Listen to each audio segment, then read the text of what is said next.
has mencionat en diversos cops la decisió no de, bueno, la decisió de deixar enrere el que era Ferrari Man, allunyar-te una mica de lo que és l'exposició pública. Com ha sigut també prendre aquesta decisió? Perquè imagino que no ha sigut fàcil dins de tota la situació en la que us trobeu ara mateix, també prendre una decisió com aquesta, no? Sí, va ser molt similar amb lo de l'aviació. La primera setmana després de l'accident, no? Tens molt temps per pensar, per posar, per posar les teves idees en ordre, no? Pues això, ho fiques tot en causa, no? Els teus valors, la teva vida, tot, no? Lo que t'agrada de la teva vida, lo que no. I jo, la veritat, ja m'agrada molt la vida que portàvem, no? I no, no hi ha coses importants que vulgui canviar, no? Però sí que vaig tenir molt clar el tema de xarxes del Ferrariman i polèmica i això, tallar-ho. Més que res per això, per al feedback que reps de la gent, sí que hem rebut molts missatges d'apoyo, molta gent que ens ha apoyat, que ens dona suport, que ens ha animat, però també molts missatges d'odi, no? Que et dones compte que has creat molts enemics, no? Que et fas enemics a les xarxes, a vegades per dir el que penses o per fer vídeos d'humor o polèmics, no? Que no val la pena. No val la pena, perquè et dones compte, doncs, a mi m'agrada viure tranquil, considero que sóc bona persona, tinc bon fondo, mai li he volgut mal a ningú, però veure que gent et desitja mal, no? Les animalades que m'han arribat a escriure, de que ens desitjaven la mort, que ojalà ens emputessin, que ens quedéssim amb cadira de rodes, veus gent, i gent amb noms i cognoms, que no diré, saps? Però és algo molt, molt bèstia. Et dones compte també de l'espècie humana, això, que podem ser molt bons o molt, molt dolents a vegades. Llavors, veure que d'alguna forma he provocat amb aquesta gent aquest odi o això, saps? Dic, això no val la pena. Llavors, les xarxes, utilitzar-les d'una altra manera, no? Les utilitzo més, doncs això, per compartir el nostre dia a dia, la nostra recuperació, que el feedback que rebo estem ajudant, inspirant a molta gent, gent que també està fotuda, o gent que no, però que estan bé, però potser valoren més la seva parella, la seva vida, les petites coses, no? I em sento molt millor publicant això, doncs, compartint la nostra vida de veritat, no? La nostra veritat, que no fem vídeos d'humor que moltes vegades la gent no entén i això no t'aporta res bo, diguem, no? Com a creador de contingut, al final, quan veus aquest odi a xarxes, veus que al final la vostra funció al final és això, crear una opinió pública, intentar transmetre un fet positiu. Però quan veus que el que moltes vegades es rep és això, odis, comentaris dolents, clar, com a creador de contingut, això també, quin balanç fas al final d'aquest feedback? Potser més petit, però que no deixa de ser negatiu. Però, no, jo abans, doncs això, doncs amb el tipus de contingut que feia, no? Sempre buscant la polèmica o això, l'opinió de la gent sempre m'ha sigut igual, no? I m'era igual, perquè jo, doncs, el hate que rebia d'alguna forma, no? Dic, és gent que no entén el meu contingut, no? O que no m'entén a mi, o no entén, doncs, això, que estàs fent un personatge, no? A vegades, doncs, per fer sarcasme o això, i que el que fas és amb humor, no és amb ànim d'ofendre a ningú ni de fer mal, no? Però quan veus que la gent no ho entén, no? Això moltes vegades, doncs mira, doncs fallo meu potser de no saber ficar-me un nas de pallasso i dir, doncs mira, el que faig jo és humor, saps? No vull ofendre a ningú. Aleshores, a mi l'opinió de la gent m'era igual. I ara la veritat és que també, perquè si no, no podries viure, no? Si t'importés l'opinió de la gent quan estàs a xarxes, la veritat és que m'és igual. El que sí que és això, no vull provocar aquest odi cap a mi, que hi ha gent que no sap diferenciar el que és xarxes, humor o això, i veus que t'odien d'una forma, saps? Que no vull generar aquests sentiments, saps? Després de tot el que ha passat i això. Llavors, tot el que és temes polèmics o d'humor o això, doncs mira, fora, m'ho guardo per mi, pels meus amics i la meva parella, com vull fer una broma, per gent que ho entengui. I a xarxes, això, doncs publicaré coses que siguin més positives que negatives, no? Coses que més per ajudar la gent que per tocar-los els ous, diguem, no? Parles d'aquest tipus de contingut, no sé si hi ha alguna idea ja al cap, no sé si hi ha la idea de reconvertir la idea de Ferrari Man en una altra cosa, no sé quina és la idea que ara mateix et ronda pel cap dins d'aquesta nova vessant que li vols donar a les teves xarxes. No, la veritat és que jo amb xarxes mai he tingut cap plan ni res, no? Sempre és algo que he fet al dia a dia i mira, això em fa gràcia, ho publico, és algo totalment improvisat. I o sigui, jo no guanyo diners de les xarxes, no és el meu mitjà d'ingressos, ho faig com a hobby totalment. No tinc cap objectiu de guanyar diners amb això. Sempre jo crec que la gent que em segueix i que em segueix per bé i això és per això, perquè dic o deia lo que penso lliurement, no? Sense comptar amb els sponsors que si em pagaran o no em pagaran, no? Llavors sempre havia sigut molt políticament incorrecte perquè és això, jo puc dir lo que vulgui, m'és igual perquè no em pagarà ningú per això, saps?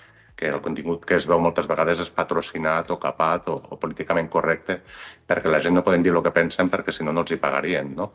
Aleshores, jo les xarxes les veig d'una manera diferent. Jo les veig com un mitjà d'expressió, de compartir el que sigui, doncs el que sents, el que penses, o el que et fa gràcia, o el que no.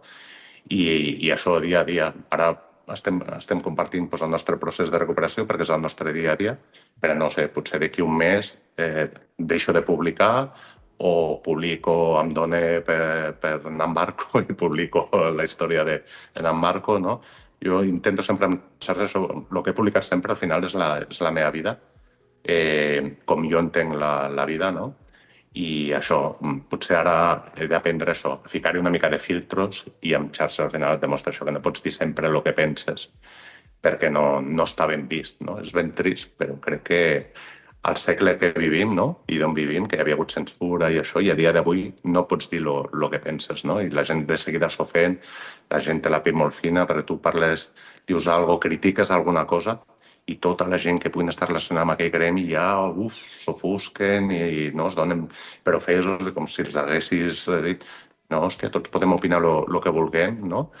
El que no es pot dir a xarxes, no? Jo, lo que he après, de lo poc que he après a xarxes és això, que és molt trist, però al final dir el que penses doncs, té conseqüències, això de que et crees molts enemics que no val la pena. Ja els fas sols, ja fas sols prou sense fer res, que a sobre doncs, anar-ne a fer més expressament no compensa. Al final hem estat parlant durant tota l'entrevista de l'experiència, no? Que es pot treure d'un fet així. Si realment l'haguessis de resumir, quina seria al final la perspectiva, no? De vida que s'agafa després de viure un succés com aquest, amb tot el posterior que ha vingut, de deixar enrere una part de la teva vida. Al final, quina perspectiva de vida dona tot això? Sí, jo crec una de les conclusions que trec, no? I que recomano a la gent, no? És, jo sempre he viscut la vida, li he fet sang a la vida, no? I l'he viscut molt intensament i a fons. Sempre que m'ha agradat alguna cosa, ho he viscut al màxim, no? Pues els cotxes, totes les meves passions, no? Cotxes, aviació, pues, si tinc la moto d'aigua també i tot. Sempre velocitat, adrenalina, sensacions, no? Sempre busques aquestes coses. També pues, el punt aquest rebelde, no? D'anar contra les normes, contra la llei, no? Pues sempre és algo... Jo abans pues, les normes no les respectava tant i amb tot això et fa canviar una mica la manera de veure les coses i tenir més prudència, buscar la seguretat i entendre que si hi ha unes normes pues, són per conservar aquesta seguretat, no? Jo no vaig tenir un accident de cotxe, però bueno, potser l'hagués pogut tenir, no? Perquè pel ritme de vida que portàvem va passar amb l'avió, però potser m'hagués pogut passar amb el cotxe o amb la moto d'aigua o de qualsevol altra forma. Perquè sempre que engegava algun motor anava a fondo, no? Sempre amb el peu a la planxa. I a mi m'agradava viure així, però clar, té un risc, no? I a vegades la vida, doncs això et fot un hòstia i diu, no pots anar sempre a fondo, no? Amb l'avió no va ser anant ràpid, però sí que va ser, doncs, sempre amb l'avió busques aquesta sensació d'aventura, d'adrenalina, de noves sensacions, no? I crec que la vida a vegades es pot rebaixar una mica el ritme i es pot disfrutar molt amb una altra velocitat, amb una calma i sense necessitar provar coses noves, no? Hi ha coses, doncs, mira, l'aviació és molt maca, però ho deixo per als pilots de Boeing i avions comercials, saps? Aleshores, això ara li dono molt més valor a la vida. Veig el perill quan abans no veia perill amb res, no penses que et pugui passar alguna cosa, que et puguis matar, no? I ara, de fet, doncs això, amb el cotxe, doncs per la carretera vaig a 120 per l'autovia, no? És una sensació nova, anar per la dreta que t'adelanten cotxes. Començo a fer servir el retrovisor de l'esquerra, però m'encanta perquè disfrutes d'una altra manera. Doncs vas amb la música, parlant amb la teva parella, disfrutant del paisatge, no? Llavors he rebaixat una mica això, aquest ritme de vida i d'aquesta forma doncs, també em sento més segur, no? Que anant sempre tentant doncs això, que pugui passar alguna cosa. Parlaves, això sí, d'aquesta sensació, no? De quan pilotaves de sentir-te lliure d'alguna forma.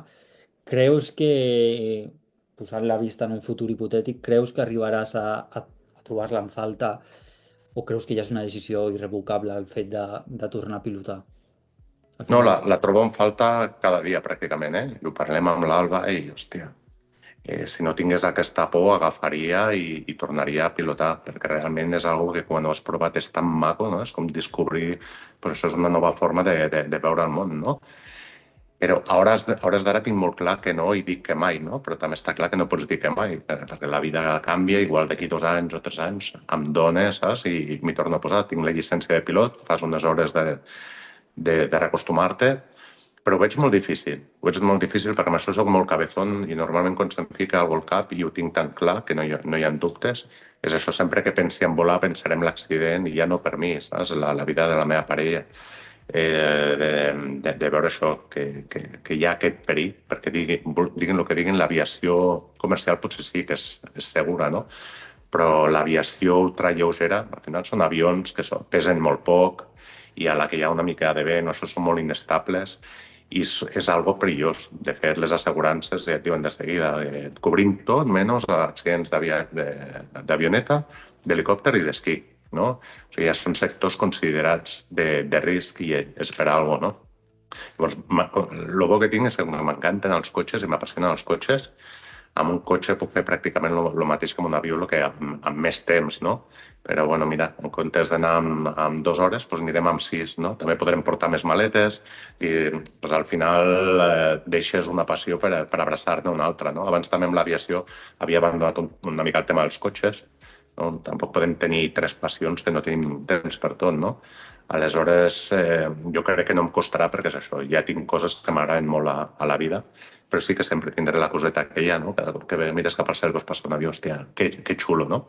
Però bueno, això també és una lliçó de vida, no? Que a vegades no tot es pot tenir, jo també estava acostumat a que sempre he tingut tot el que he volgut, tot el que m'he proposat, i és molt xulo dir, hòstia, vull ser pilot i treure la llicència, comprar-te una avioneta. Jo ho he viscut, això, i llavors ja me n'enduc el record i em quedo amb això. Perfecte, Xavier. Doncs per part meva, no sé si hi ha alguna coseta que vulguis afegir. No, això, content de fer la primera entrevista que faig per un mitjà andorrà, que t'ho vaig comentar, jo amb Andorra estic una mica enemistat amb segons quin tipus de premsa, ho sento, però també ho he de dir, a Andorra hi ha un tipus de premsa que no m'agrada gens i m'han demanat entrevistes i els hi vaig dir que no, totes les entrevistes que he fet han sigut aquí a Espanya, però sí que em feia il·lusió fer una entrevista a Andorra, però al final és el meu país, soc andorrà, no? I amb vosaltres estic content de fer-la perquè crec que sou un mitjà seriós, no? I content de poder fer una entrevista en català i per Andorra, no? I tant que sí. Doncs de nou, Xavier, moltes gràcies per aquesta estoneta i sobretot una temprana recuperació tant per tu com per l'Alba, la teva parella, i que bueno, que al final tot quedi això, en una experiència desafortunada, però que passi quan abans. Moltíssimes gràcies, Àlex. Gràcies per tot. Gràcies a tu. Cuida't, Una Xavier. abraçada. Adéu.